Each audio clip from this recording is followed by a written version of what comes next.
হতাশার অনেকেই মন খারাপ করেছেন। কেউ কেউ বলছেন স্যার প্লিজ আপনি এমন সিদ্ধান্ত নেবেন না, স্যার প্লিজ এদেশের রাজনৈতিক দলগুলোর সাথে আপনি অভিমান করবেন না, জনগণের সাথে আপনি অভিমান করবেন না, আপনাকে আরো 5 বছর ক্ষমতায় চাই। কিন্তু চাইলে কি আসলে ক্ষমতায় রাখা যায়? ক্ষমতায় থাকার জন্য একটা সিস্টেম আছে, একটা ওয়ে ফলো করতে হবে।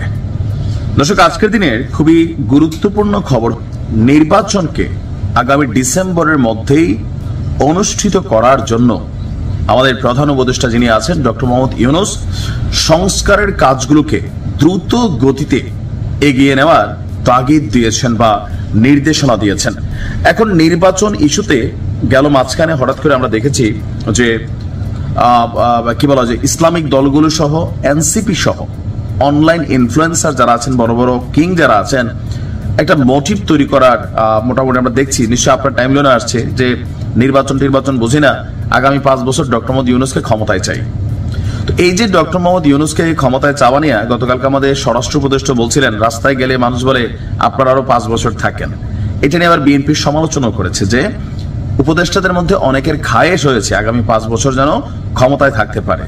তো বিএনপির একদম হাই অথরিটি থেকে সবাই চাচ্ছে নির্বাচনটা আগামী ডিসেম্বর মধ্যে হইতেই হবে। কেউ কেউ আবার হুঁশিয়ারি টুশিয়ারি দিচ্ছেন যে আদায় করে নেব, এরকম নানান বক্তব্য ভাষাও আসছে।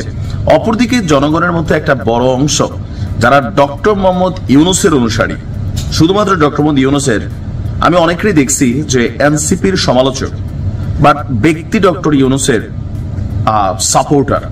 তো এরকম যারা আছেন তারা সকলেই চাচ্ছেন ডক্টর মোহাম্মদ ইউনূস আগামী 5 বছর থাকুক, বাট তিনি জানেন যে সিস্টেমের বাহিরে কোনো কাজ করলে তিনার মতন একজন ব্যক্তিত্বই নষ্ট হবে।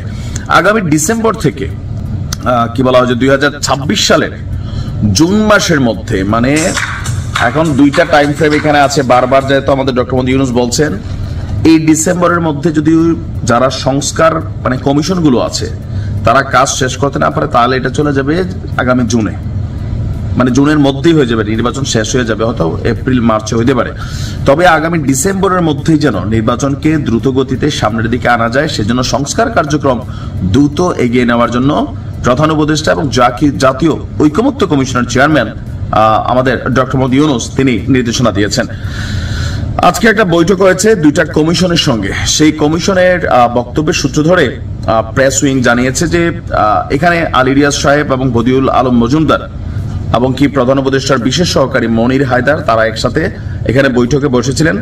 তো তারা তাদের বিভিন্ন সংস্কার কমিশনের সুপারিশ সহ রাজনৈতিক দলগুলোর সাথে পৃথক আলোচনা চলমান রয়েছে। এ পর্যন্ত মোট 8টি দলের সাথে আলোচনা সম্পন্ন হয়েছে। মানে এই বক্তব্যগুলো তারা সবকিছু সরকারের কাছে আপডেট করেছেন। তো ডক্টর মোহাম্মদ ইউনূস সকল কিছু শুনে তিনি বলছেন যে আগামী ডিসেম্বরে নির্বাচনের জন্য দ্রুত সংস্কারকে আগায় নেওয়া দরকার, আর যদি না হয় তাহলে সর্বোচ্চ জুনের মধ্যে নির্বাচন দিয়ে দিতে হবে।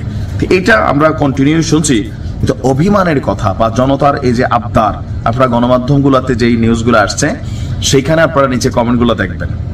এখন গেল কয়েক মাসের মধ্যে এই লাস্ট মাসখানেক যাবত ডক্টর মোহাম্মদ ইউনূসের বিভিন্ন সেক্টর থেকে যেই কাজগুলো হচ্ছে বা এই যে সামিটের ইস্যুটা আসছে, হ্যাঁ, বিনিয়োগের ইস্যু, বিভিন্নভাবে ওনার টিমের প্রতি মানুষের একটা আস্থার জায়গা তৈরি হচ্ছে, এটা বোঝা যাচ্ছে। তার উপরে অনলাইনে একটা প্রচার প্রচারণা তো আছেই, এনসিপির সাপোর্টিংও আছে, অনেক কিছুই আছে।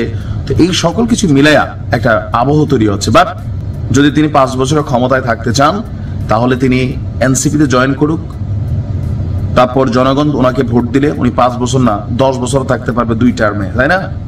সেটা হওয়া বেটার, কারণ উনি একজন নোবেল লয়েড ব্যক্তিত্ব। নির্বাচন না দিলে ঘুরে ফিরে আবার ওই শেখ হাসিনার গতিতেই উনার বাংলাদেশ ছাড়তে হবে। এই কথা কে বলছে? দুদু সাহেব বলছে, বিএনপির, যে যদি না যান তাহলে 5ই আগস্টে শেখ হাসিনার কি হয়েছে এটা একটু খেয়াল রাখতে বলছে। তো নানান প্রতিবন্ধকতা আছে।